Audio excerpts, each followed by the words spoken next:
Welcome to High Five Campus, Finance Basics.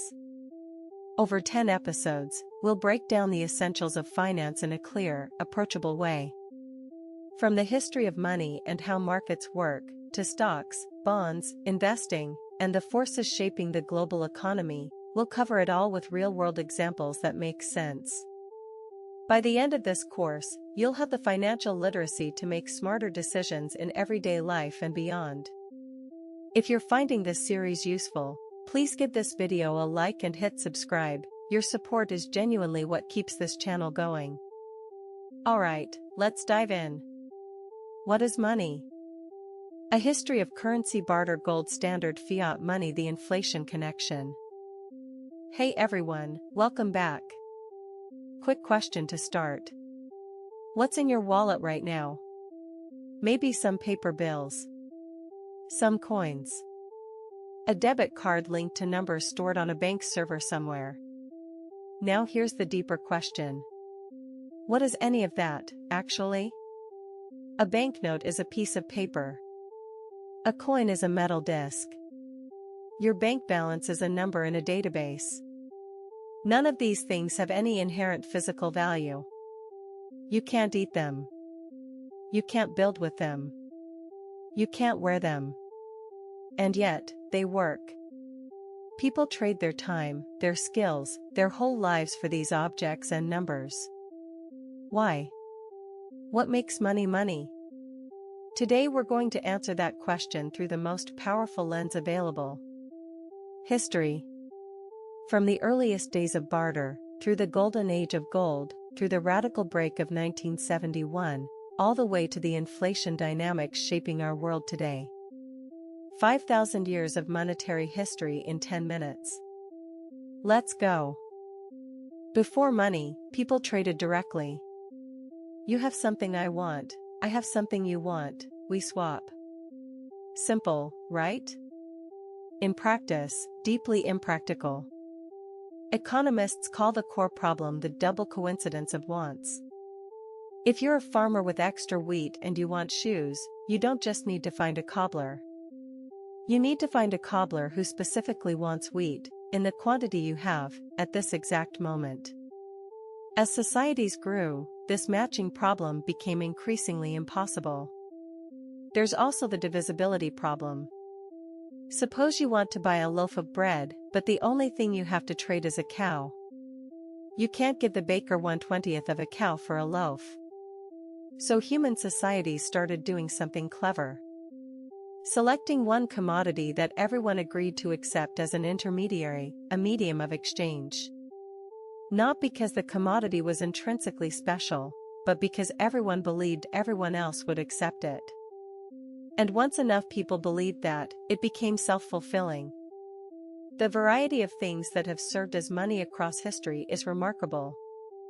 Salt, the word salary comes from the Latin for salt, cowrie shells, tobacco, cloth, large stone discs on the island of Yap in Micronesia, even cigarettes in prisoner-of-war camps.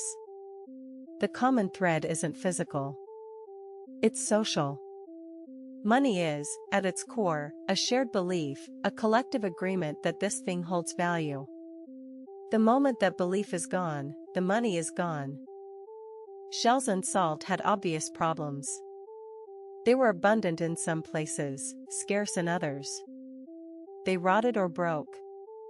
They were hard to divide precisely. They were easy to fake. Metals solved most of these problems. Around the 7th century BC, the Kingdom of Lydia in what is now Turkey is credited with producing the world's first standardized minted coins, made from electrum, a natural alloy of gold and silver, stamped with a royal seal to guarantee weight and purity. Why metals, and especially gold? Think through the requirements of an ideal monetary commodity. Scarcity, limited supply, hard to produce more of. Durability, doesn't rust, rot, or degrade.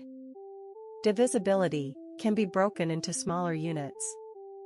Homogeneity, 1 gram of gold is identical to any other gram of gold.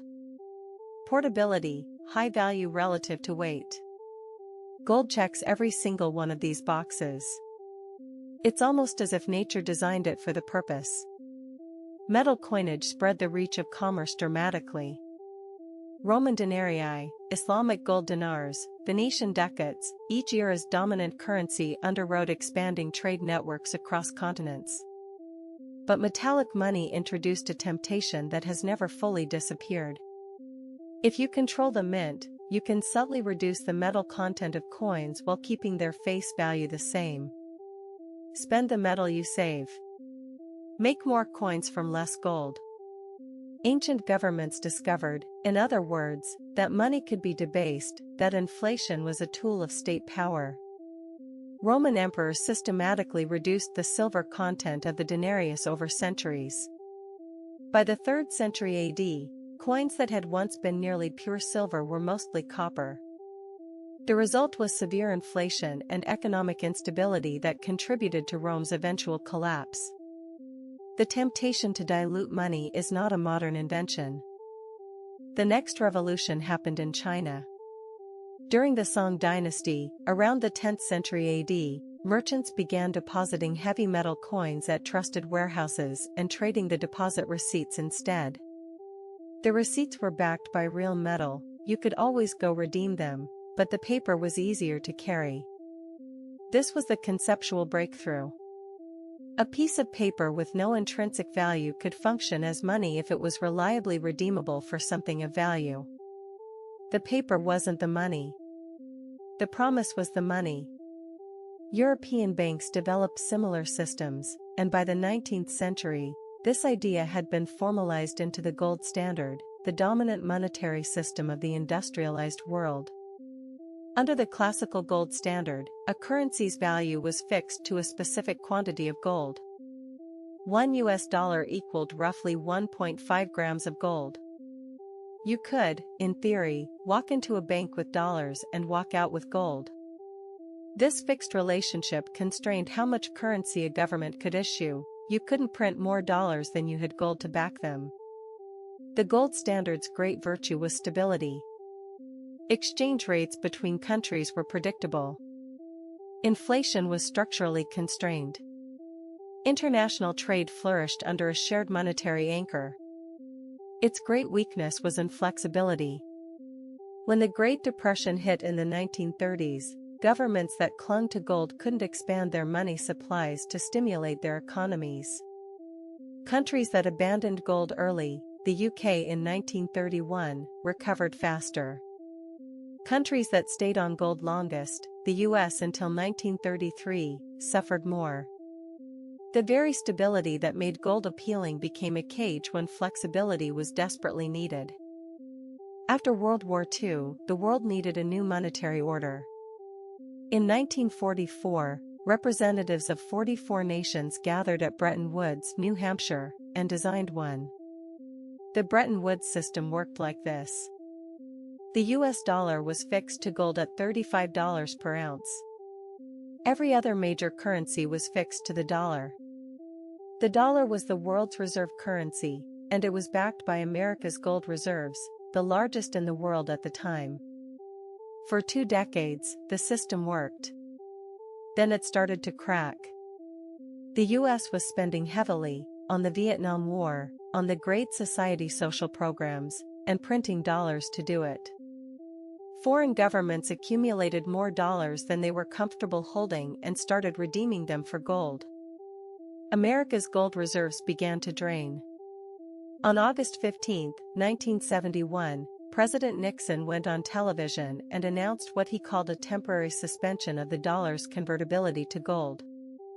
The temporary suspension became permanent. This was the Nixon shock. From that moment, the world moved fully to fiat money, currency whose value rests not on any physical commodity, but purely on government decree and public trust. Fiat is Latin for, let it be done, or by decree.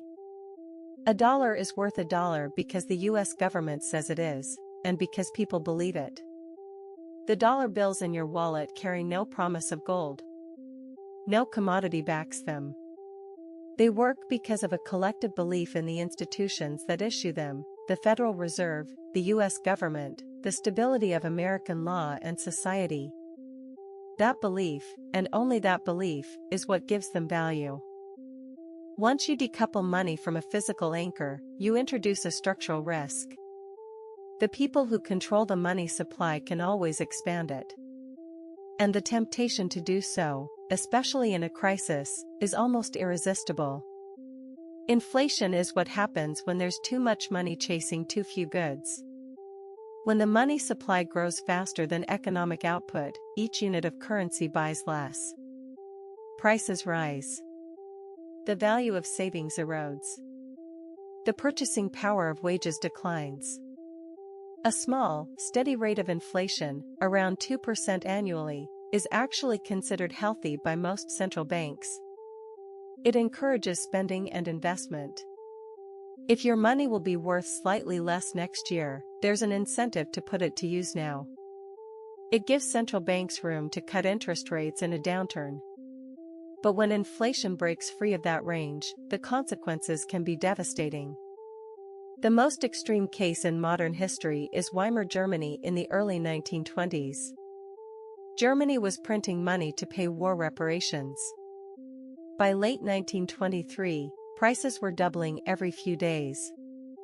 The famous image is workers wheeling barrows of banknotes to buy bread. The currency had become essentially worthless.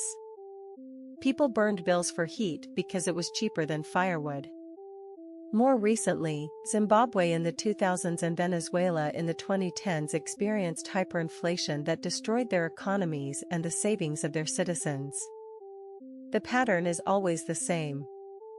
A government that loses fiscal discipline, a central bank that loses independence, a money supply that grows without bound, and a population that loses faith in the currency.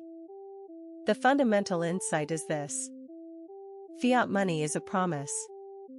The value of a currency is exactly as strong as the trust in the institution that issues it. When that trust collapses, the money collapses with it. Let's bring this together. Money began as a solution to the practical impossibility of barter, a shared social agreement that made trade possible.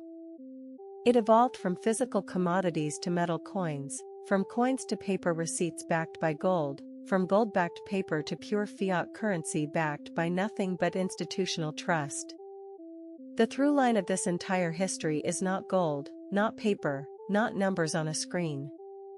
It's belief. Money has always been, at every stage, a collective act of faith.